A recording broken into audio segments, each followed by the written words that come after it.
Dari Sayyidina Abu Hurairah radhiyallahu anhu, Baginda Muhammad SAW bersabda, Allah Azza wa Jalla berkata. Jadi hadis itu ada dua. Hadis yang merupakan ucapan, ketetapan, ataupun perbuatan Nabi Muhammad SAW. Ada juga hadis yang sebetulnya itu ucapannya Allah Ta'ala. Ya, ucapannya Allah Ta'ala. Tetapi bukan Al-Quran. Yang Rasul menyampaikan langsung kepada kita, ini Allah yang berkata gitu. Walaupun sejatinya semua ucapan Nabi SAW adalah ucapannya Allah. Kenapa? Wa ma yantiqu 'anil hawa. Karena baginda Muhammad SAW dalam Al-Quran dikatakan tidak pernah berbicara dari hawa nafsunya. Melainkan semua yang diucapkan Nabi, wahyun yuha. Adalah wahyu dari Allah Subhanahu wa ta'ala. Maka hadis yang sebetulnya ucapannya Allah tapi disampaikan Nabi SAW itu disebut hadis qudsi. Nah, ini termasuk hadis qudsi yang diriwayatkan oleh Imam Muslim. Yaqulullah Azza wa Jal. Allah Azza wa Jal berkata, Ana 'inda dhanni 'abdi bi. Aku sesuai prasangka hambaku. Prakata hadisnya seperti ini. Ini penting untuk kita rasakan dulu biar kita bisa paham keseluruhan hadis. Aku sesuai prasangka hambaku terhadap diriku, kata Allah. Nah sekarang kita mau memprasangkai Allah apa? Ya sesuai kenyataannya saja. Kenyataannya Allah Maha mencintai, kenyataannya Allah Maha menyayangi, kenyataannya Allah Maha mengampuni, kenyataannya Allah Maha melindungi, kenyataannya Allah Maha memberi. Itu semua fakta, nyata. Maka kita prasangkai saja Allah seperti itu terhadap kita. Allah sayang sama saya. Allah pasti akan memberikan jalan kepada saya untuk mendapatkan ampunan. Allah pasti akan mengampuni saya. Allah pasti. Prasangkai Allah dengan baik dulu. Husnudzon.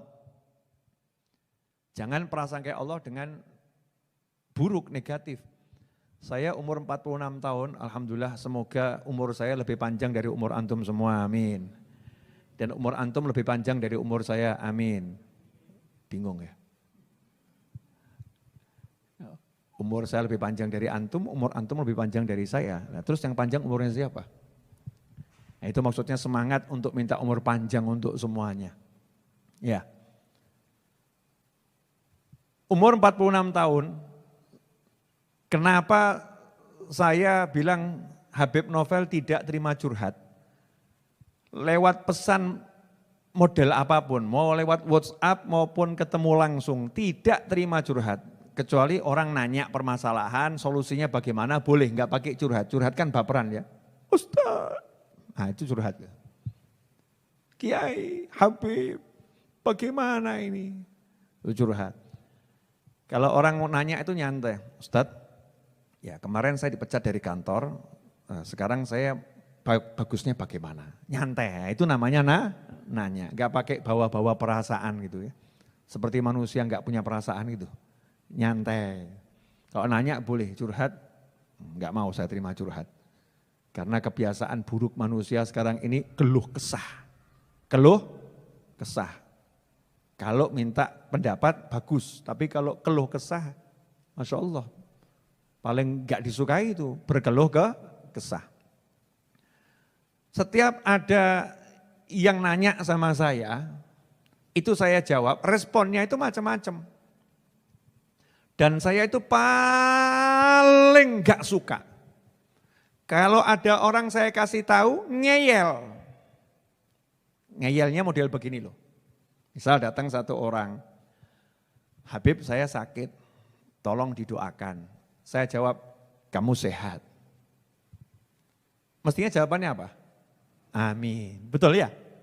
Enggak Bib, saya ini sakit. Menukip ya?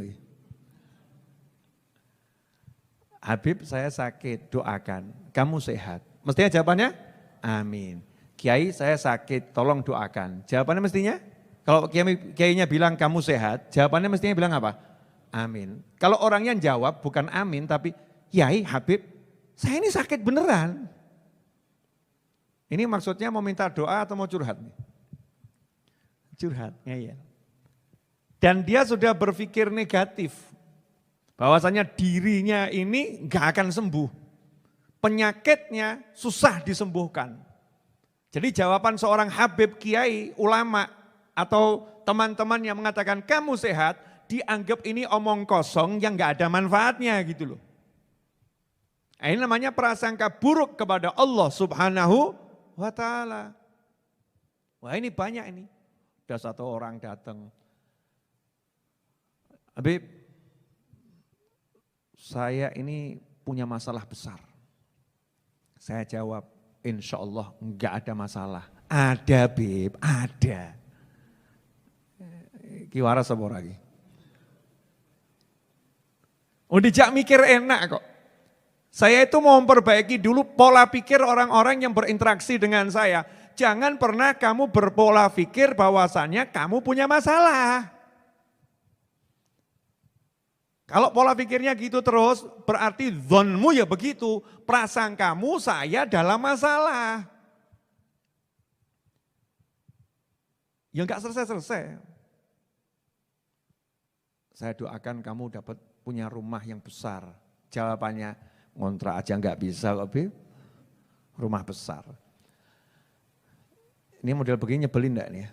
Kalau boleh saya ngutip kata nyebelin, nyebelin banget. Mau didoakan dapat rumah besar, jawabannya ngontrak saja enggak bisa. Habib yang doakan yang logis-logis saja Bib, enggak usah muluk-muluk, lebih itu. Ini manusia 2021 di kala pandemi maupun sebelum pandemi. Ini bukan Habib Novel curhat, enggak. Kasus. Assalamualaikum, WA misalnya ya. Habib doakan segera saya agar segera bisa menikah. Doakan insya Allah kamu dapat orang yang solihah, cantik, kaya raya. Jawab, Beb, oh yang miskin aja susah apalagi yang kaya. Aduh. Ini kan pola pikirnya apa nih? Pola pikir negatif semua, gak ada positifnya. Datang satu orang, Bib, doakan saya ini segera punya keturunan. Sudah 20 tahun saya menikah, belum punya keturunan. Kan gitu. Saya jawab, insya Allah kamu datang ke dokter yang satu itu, insya Allah kamu akan diberi keturunan sama Allah Ta'ala. Jawab, Beb, kalau urusan dokter saya udah keliling dunia. Gak ada hasilnya. Duh, kurang ajar toh. Mendahului kersane Gusti Allah, betul kan ya? Mendahului insya Allah. Udah dibilang insya Allah kok mendahului insya Allah. Berarti insya dia. Bukan insya Allah itu. Jika dia mau. Bukan jika Allah mau. Saya udah keliling capek ke dokter. Insya Allah. Mestinya kan amin. Amin, amin Bib. Insya Allah. Di mana alamat dokternya? Kan begitu. Membangun cara berpikir yang positif. Nah ini dalam kehidupan ini banyak teman-teman saya sesama muslim yang pola pikirnya itu nggak bisa positif gitu loh. Kena masalah sedikit hidupnya merasa hancur. Sedikit saja kena sesuatu langsung loyo, merasa nggak mungkin bisa bangkit, nggak mungkin bisa. Ini kan pola pikir yang harus kita rubah. Makanya dalam sabda ini, hadits qudsi ini, Allah Ta'ala sebelum melanjutkan ucapannya yang di belakang setelah ini, Allah ingin kita kalau berhubungan sama Allah, perbaikin dulu pola pikirmu. Padahal hidup kita tiap hari nggak mungkin nggak berhubungan dengan Allah Ta'ala. Kita ini hamba Allah Tuhan. Contoh, ini ngeselin lagi nih. Ngeselin lagi. Bib, saya pengangguran. Pengen punya rumah. Saya jawab, ringan memang saya kok jawab kan ringan, enggak mau yang berat-berat. Punya kompor enggak? Punya Habib. Punya wajan? Punya. Wajan itu bahasa Indonesianya apa? Alat penggorengan.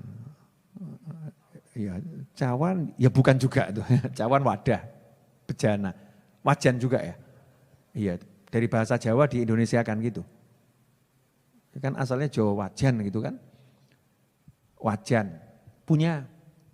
Minyak punya enggak? Punya. Kira-kira uang 50.000 punya? Punya Bib, alhamdulillah. Ya sudah, ke pasar beli pisang, bawa pulang ke rumah, potong-potong, goreng, kelilingkan satu kota. Insya Allah nanti punya uang banyak. Jawab, Bib, kalau jual pisang goreng kapan sugih Bib? Oh, saya jawab, anak presiden aja jualan pisang. Dan ternyata ya menghasilkan duit, betul kan ya? Masa kamu sombong seperti itu? Dahuli kersane Gusti Allah. Ini kan gak beres ini pola pikirnya. Menganggap kalau jualan pisang gak bisa sugih. Padahal itu Noto Suman tuh yang sugih-sugih jualan serabi. Serabi Noto Suman. Di Jogja itu banyak orang sugih gara-gara jual gudeg. Betul ya? Iya. Ada di Indonesia ini banyak orang sugih gara-gara jualan bebek goreng. Bebek goreng, kan gampang toh bebek digoreng, selesai. Ya disembelih dulu, jangan langsung hidup-hidup digoreng. Ngaco kamu, sembelih dulu. Syar'i, goreng. Kalau pola pikirnya kerjaan ini tidak akan bisa membuat aku kaya, ya wes melarat, sudah miskin sebelum bekerja. Kenapa begitu? Ana 'inda dhanni 'abdi bi. Aku sesuai prasangka hambaku. Lah mikirmu ngono ya ngono.